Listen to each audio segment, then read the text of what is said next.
আমি আমার চরিত্রের ইম্পর্টেন্স কতটুকু ওইটাকে আগে প্রায়োরিটি দিয়েছি। আমি অডিশন দিয়ে মোটামুটি কনফার্ম ছিলাম আমারটা ভালো হয়েছে। আমাদের আসলে মনেই হয়নি আমরা কোনো রোল প্লে করছি, মনে হয়েছে রিহার্সাল করছি, ওইটাই জাস্ট ক্যামেরার সামনে করছি। তো এশার ক্যারেক্টারটা আমার একদম অপোজিট। এশা খুব সহজ সরল এবং সত্যবাদী। আমি যদি গল্পের নায়িকা হই তাহলে আমাদের গল্পের নায়ক বাঁধন আপু। তো শাকিব খান কিন্তু সবসময় নতুনদেরকে নিয়ে কাজ করতে পছন্দ করে।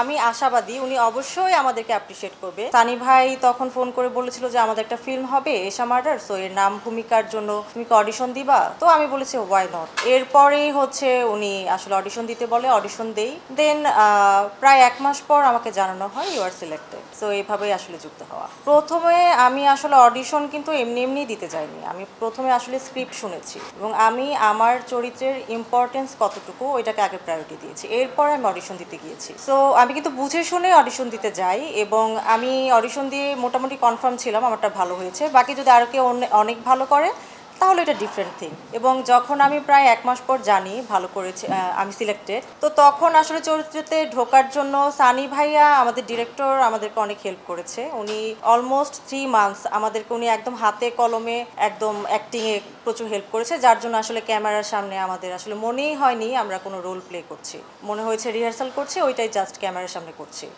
যে কোনো চরিত্রের ক্ষেত্রেই আসলে আমি যেহেতু থিয়েটারে ছিলাম প্রাচ্যনাটে, সো যে কোনো চরিত্র করার ক্ষেত্রে অনেক গ্রামাটিক্যালি কিছু বিষয় থাকে এবং স্টাডি করার বিষয় থাকে, পড়াশোনা করতে হয় ওই সমস্ত জিনিস নিয়ে। তো এশার ক্যারেক্টারটা আমার একদম অপোজিট। আমি মানে কিছু কিছু দিক থেকে অপোজিট। যেমন আমি একটু চঞ্চল, এশা একটু কম চঞ্চল, একটু বোকা শোকা, এবং বাট এশা খুব সহজ সরল এবং সত্যবাদী। তো এই ক্যারেক্টারগুলো আসলে হয় কি, ডিরেক্টর যখন হেল্প করে, কারণ উনি তো রাইটার, তো উনি যখন হেল্প করে, উনি যখন বুঝে বলে যে এশা এরকম, কিভাবে এশা হাঁটে, কিভাবে এশা কথা বলে, কিভাবে এশা হাসে, তো এই বিষয়গুলো যখন উনি হাতে কলমে ধরিয়ে দেয়, বলে দেয় বারবার ভুল হলে, তো তখন আসলে মানে চরিত্রে ঢুকতে কোনো প্রয়োজন হয় না বা এক্সট্রা স্টাডি করার প্রয়োজন হয় না। যতটুকু মানে নিজের চেষ্টা এবং বাকিটুকু আসলে ডিরেক্টরের হেল্প। আমাদের আশেপাশে অনেক এশা এবং আমরা কোনো না কোনো জায়গায় প্রত্যেকে এশা। তো যারা আসলে ছবিটা দেখতে যাবে তারা খুব রিলেট করতে পারবে, বিশেষ করে যারা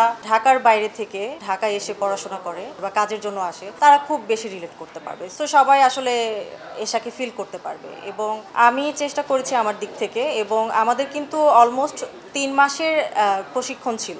সেটা সানি ভাইয়া, আমাদের যে ডিরেক্টর সানি সানোয়ার ভাইয়া, ওনার অফিসেই উনি আমাদেরকে প্রত্যেকজন আর্টিস্টকে ধরে ধরে একদম উনি প্রত্যেকটা ক্যারেক্টার উনি বুঝিয়েছেন এবং অ্যাক্টিং ওয়াইজ ক্যামেরার সামনে অ্যাক্টিং করতে বলা হয়েছে। তো আমার কাছে আসলে এতটা ডিফিকাল্ট মনে হয়নি, যেহেতু এটা আমি কাজ হিসেবে বেছে নিয়েছি। তো আমার কাছে এটা টাফ লাগেনি, আমি এটা ভালোবেসে এনজয় করে করেছি। এবং আমি যখন জানতে পারি বাঁধন আপু আছে, এর থেকে বড় খুশির খবর আর কিছু হতেই পারে না। তো এটা আমার কাছে অনেক বড় প্রাপ্তি। আমাকে সবাই জিজ্ঞেস করে তুমি তো এশা মার্ডারে এশা, তো তুমি নায়িকা, তোমার নায়ক কে? তো আমি তখন বলি যে আমি যদি গল্পের নায়িকা হই তাহলে আমাদের গল্পের নায়ক বাঁধন আপু। তো এটা আমার কাছে অনেক আনন্দের এবং অনেক আমি প্রাউড ফিল করি। তো ঈদের মতো সময়ে আমার প্রথম মুভি রিলিজ হচ্ছে, এর থেকে বড় আনন্দের আর কিছুই হতে পারে না আপাতত আমার কাছে। অনেক ভালো ভালো মুভি আসছে, তাদের সাথে আমাদেরটাও আসছে, সব মুভি দেখতে যাব এবং এশা মার্ডার তো অবশ্যই দেখবো, সবাইকে নিয়ে দেখবো, ফ্যামিলি নিয়ে দেখবো, ফ্রেন্ডস নিয়ে দেখবো।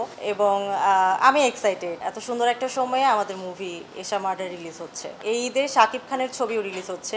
তো এটা খুবই আনন্দের, আমাদের মেগাস্টার শাকিব খানের মুভি রিলিজ হচ্ছে, তার সাথে আমাদের মুভি রিলিজ হচ্ছে। তো শাকিব খান কিন্তু সবসময় নতুনদেরকে নিয়ে কাজ করতে পছন্দ করে এবং এক্ষেত্রে আমিও নতুন। তো এবং আমাদের এটা নারী কেন্দ্রিক একটা মুভি এবং ঈদে আসছে এই ছবিটা। তো উনি যেহেতু নতুনদেরকে নিয়ে কাজ করে, আমি আশাবাদী উনি অবশ্যই আমাদেরকে অ্যাপ্রিসিয়েট করবে যে নতুন হিসেবে নারী কেন্দ্রিক একটি মুভিতে আমি কাজ করছি। এবং এশা মার্ডার দেখে আমার মনে হয় উনি খুব পছন্দ করবে।